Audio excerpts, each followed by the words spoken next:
അപ്പോഴുണ്ടല്ലോ കുക്കിക്ക് മനസ്സിലായി കേട്ടോ ഞാൻ ആ വാഷ് ബേസിനകത്താണ് അത് ഇട്ട് വെച്ചിട്ടുള്ളത് എന്നുള്ളത്. അപ്പോൾ ഈ ബീഗിളിൻ്റെ ഒരു പ്രത്യേകതയാണത്. കാരണം എന്താ വെച്ചാൽ ഇവർക്ക് ഇങ്ങനെ ഒരു സാധനം പൊതുവേ ഡോഗ്സിനാണ് ഏറ്റവും കൂടുതൽ സ്മെല്ല് ചെയ്യാനുള്ള കഴിവുള്ളത്. എങ്കിൽ പോലും ഇതിപ്പോൾ അടുത്ത സാധനം എടുത്തു. നോ കൊണ്ടുപോകാൻ വരില്ല. എന്താ പറയുക, അപ്പോൾ ഇവർക്ക് എന്താണെന്ന് വെച്ചാൽ അവരെന്തെങ്കിലും ഒരു സാധനമൊക്കെ ഇങ്ങനെ വിചാരിച്ച് വെച്ചിട്ടുണ്ടെങ്കിൽ അതിൻ്റെ ആ ഒരു സ്മെല്ലിന് വേണ്ടിയിട്ട് അവർ എത്ര ദൂരം വേണമെങ്കിലും ഇങ്ങനെ യാത്ര ചെയ്യുന്നതാണ് ഞാൻ കേട്ടിട്ടുള്ളത് കേട്ടോ. അപ്പോൾ കുറേ നേരമൊക്കെ അവിടെ 2 കാലിൽ വന്ന് നിന്നു. ഇവളുടെ ഞാൻ നോക്കിയിട്ട് ഞാനിതുവരെ ചെറിയ ബ്രീഡിനെ ആദ്യമായിട്ട് വളർത്തുന്നത് കേട്ടോ.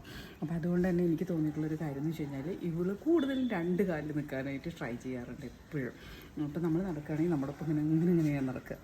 അങ്ങനെ കേട്ടോ. ഇപ്പോൾ അടുത്തൊരു സാധനം കിട്ടിയിട്ടുണ്ട്, അതെടുത്ത് വെച്ച് കളിച്ചുകൊണ്ടിരിക്കുകയാണ്. ദേ കണ്ട, നമ്മൾ നോക്കിയെന്ന് കണ്ടു കഴിഞ്ഞാൽ എങ്ങനെ അറിയണേന്നറിയില്ല. അത്രയും കൃത്യതയോടെ കറക്റ്റ് ടൈമിംഗ് ആണ് എല്ലാ കാര്യങ്ങളിലും.